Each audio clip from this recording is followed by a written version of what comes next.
ბერიძე საუბრობდა პირდაპირ ეთერში.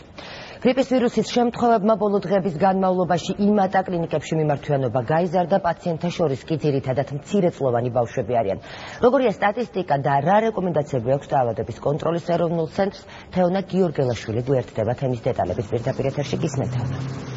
ნინო, გაზრდილია მიმართვიანობა კლინიკებში, თუმცა შეიძლება ითქვას, რომ ბოლო მონაცემებით გრიპის ვირუსის გავრცელების ინტენსივობა ეპიდემიოლოგიურ ზღვრებს არ აჭარბებს. როგორც ჩვენ უკვე აღნიშნეთ, პაციენტთა შორის უმრავლესობა არიან ბავშვები, თუმცა როგორც ჩვენთან საუბარში იაშვილის ბავშვთა საავადმყოფოს ხელმძღვანელმა ივანე ჩხაიძემ განაცხადა, პაციენტთა მხოლოდ 20-25% საჭიროება ჰოსპიტალიზაცია, თუმცა მან ისიც განგვიმარტა, რომ იმ შემთხვევაში მოხდება დროული მიმართვა კლინიკებში, შესაძლოა ეს თავიდან იქნეს აცილებული.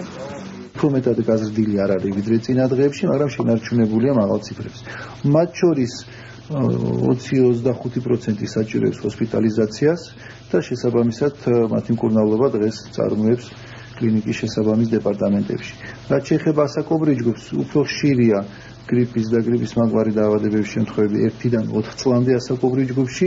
თვით ვირუსის იდენტიფიცირებას რაც შეეხება, ბოლო დღეების მანძილზე 10 ახალი შემთხვევა არის დადასტურებული, აქედან გამომდინარე ჩვენ ყველა მათგანს განვიხილავთ როგორც აგრიპს და ყველა მათგანთან შესაბამისად დიაგნოზისა ტარდება ანტივირუსული მკურნალობა.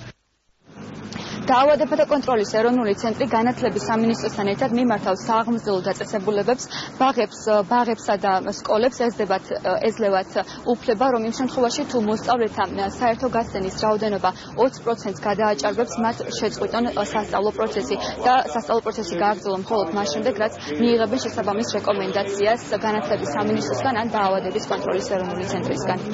მივიღეთ გადაწყვეტილება, რომ გამოვიდეთ რეკომენდაციით და მივმართოთ სასკოლო და ზოგადად სააღმრდელო დაწესებულებებს, მხედველობაში მაქვს მე ასევე ბაგები და ბაღები, რომ გამომდინარე სიტუაციიდან თუ მათ სკოლაში ან ბაღში 20%-ს სცილდება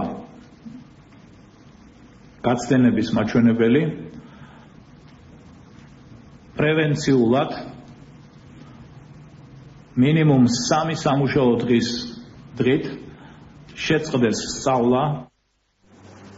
დაავადებათა კონტროლის ცენტრში აღნიშნავენ, რომ ვირუსის გავრცელების მსგავსი ტემპი დაფიქსირდება დაახლოებით მომავალი 2-3 კვირის განმავლობაში, ხოლო თებერვლის მეორე ნახევრიდან უნდა ველოდოთ შემცირებას.